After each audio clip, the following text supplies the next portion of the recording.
bwe kyobomanya twazudde oluzzi Shiba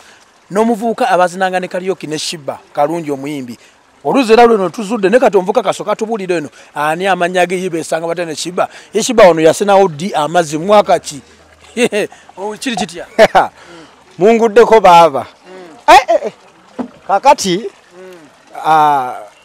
mpulira nnyo ku story ebya Shiba ne Cindy nga sinaba bitegeera bulungi naye kati kemuze njagala abantu babitegeere bulungi babikole ki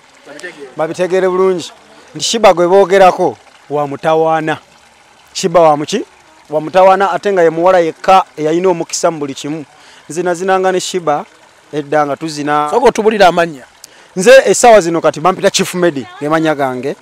era nga ebiseera ebyo baali bampita Junior edda nga tuli bato nga tuzina mu group ya Stingers ey'amazina nga tubeereeyo mpola mpola era nga Shiba nga amazzi ku luzzi bayuta Muganzirwazza nga waliwo baawe eyalinga boyfriend we yalinga abeerawo awo sijja kumwogera linnya kubanga tekikirizibwa ndowooza si kyekyo yajjangawo ng'akima amazzi kubanga nga bw'omanyi ebyabavubuka ebyabalenzi naye Shiba ye muntu eyatandika okuzina ng'alina ekigendererwa Shiba twazinanga naye mu Karaoke ku Eden Service Park tugenze ku Caesars Palace tugenze Rwanda tugenze Burundi tugenze naye nga tugenze Arua nga tuli ne Shiba ne bwe mbate mugenze na Shiba nga bamukola bamubabuuza nti bannaye kali akawala akatini akeeru yeru biseera bye yali mutini naye nga alina figa ye nga akawala akakeeru akatidi kaliridda wanga temukaleese twazinanga naye kwegamba nga alina omukisa buli watula bayimira bati ku stage abantu bamwagalirawo ate bw'oba tumulese bamubuuza gajjudde nnyo soko lina nti kisiga akugula asoke nkendeezeeko ezewali ebbali kakati Shiba yalina omukisa nga bwe mbadde nkugamba muganda wange Shiba yalina omukisa buli kimu kyakola kyalingamu omukisa bwe twagendanga okuzina nga ye bagamba oyo omuwala oyo tumwetaaga bw'oba tomulese buba buzibu yagamba nti waliwo akawala akatini akeeruyeru ako ebiseera byefe nga twamuyitanga Bogoya kwegamba yali wa yeroyero Shiba okutandika okuzina ndowooza nze omu ku bo ku bavubuka be yagamba abaamulonda okukola ki okumutambuza obulamu nze omu ku abo twali ku Eden Service Park tulina we tuvaawo yali ava Manju oba Muluzi kumpi simanyi oba yali ave naye twamusanga atudde awo nagamba banayi negomba nnyo group yammwe okuziniramu negomba nnyo oli omuwala Twiti njagala nnyo omuwala oyo Twiti engeri gyazinamu njagala kuzinamu nga ye netumugamba tewali buzibu osobola okujja okubeera naffe naye nga tumulaba ebiseera bye yalina obuzibu alabika yalinga abeera ku street netumugamba mwana jangu otwegatteko tubeere wamu netutandika okubeera ne Shiba netumukyusa natandika okuyiga okuyimba kubanga yali akyagala nnyo nga buli kyakola abeera ayitamu buyisi naye bwe mpulira nga abamu bagamba nti Shiba mukulu kwani soko era tubuliremukko ebiseera ebyo nga alina emeka emyaka yalina emyaka 14 15 naye omuwala bw'aba alina emyaka 14-15 kimanyi aba asaaliza awo ne basooka bagaana omuteeka ku stage Twiti yagaana omuteeka ku stage nga byazi natandaba atandika bitegeera ate nga akyali muto n'agamba sijja muteeka ku stage kansoke nkole ki mulindemu n'amulindamu bwe yatuuka ku myaka nga 16-17 awo omuwala abaagize n'amukola ki n'atandika omuteeka ku stage era kwolwo twatandikira na ku kigunda twalina ekigunda biseera nga kyabeera nakivubo omuwala oyo n'atandika okukola ki okuzina mpola mpola n'atandika olinnya amadaala ne tugenda e Rwanda ne tukomawo Guy Obsession yalina omuzannyo awo ku National Theatre n'ayita batwiti begatte wamu bakole ki batandika okukola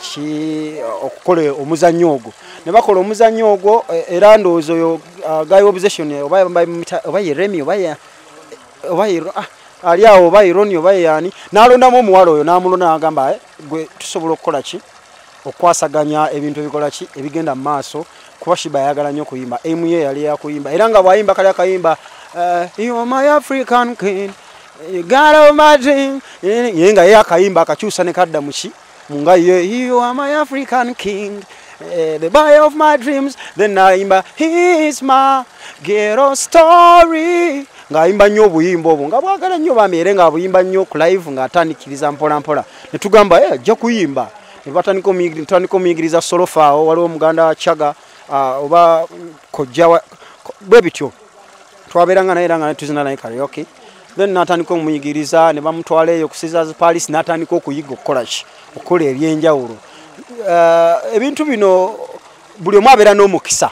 ayinza okuba abalala bagamba tamanyi kuyimba naye nga alina omukisa kati kituufu ki okuyimba akumanyi jagalo kijje ku mutima Shiba ne Cindy mulo tolimba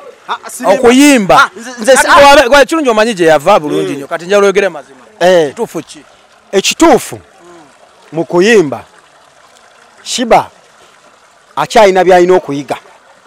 naye mu buwagizi eri abantu Shiba wakabi alina abawagizi eri abantu kubanga ali determined bw'aba ayagala ekintu akyagala ate alina omukisa kati bwe bagamba nti tamanyi kuyimba mundawulidde nti waliyo bato bagiteekewo Cindy abeerewo naani ne Shiba abawagizi bo kennyini beeyawulirewo ani akola ki ani asinga munne ani akikuba naye omuntu akoze concert ebbiri kiri oke ebyo byonna abikoze Shiba wakabi buli kimu byonna byakoze ensi byerabye naye twagala kumanya amazima ogambye muganda Chaga yamuyigiriza okola ki bamuyambako ne Cindy oyo wakuba yatayagala kukyogera Cindy oyo twali ebiseera ebyo nga Shiba yakava mu mobilization era Shiba yasoka kuyitanze n'oyo muganda wa Chaga ne tutuula ku waliwo akabaala bano bamozebe ke bayimbiranga kinyo mugenzi moze ke bayimbiranga kaawe nnyo nga ku Fidodido kabaala kyako high table twatuulaawo ne twogera ne Shiba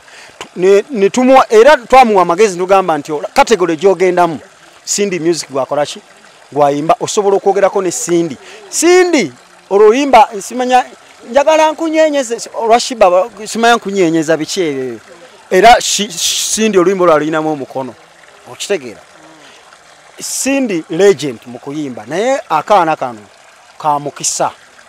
kubanga kati lwakuba tubala Kampala kati tukabalenga kaana Cindy akasinga ne kwegamba kubonna n'emyaka ani gwolaba mulo naye nawe ndeka omuntu alina oyimba mu oldies n'ogamba nti ate muto njagala nkaba nawe nga nsanyuka nawe omwana Shiba nga kwe yalinga yeringira ate ng'ogamba nti ye mukulu ku Cindy Shiba alinga mwemeka Shiba emyaka gye agenda weza 3 kati tubadde tukyali mukuwa kati akasemba y'akabuuzo ani asinga okuyimba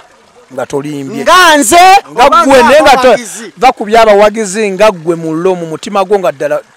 tokyamya nze omuntu avudde ku 0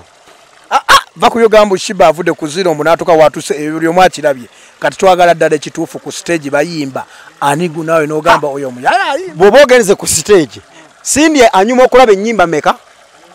3 bwe ziwera ennyimba nnyo oba tokyakola ki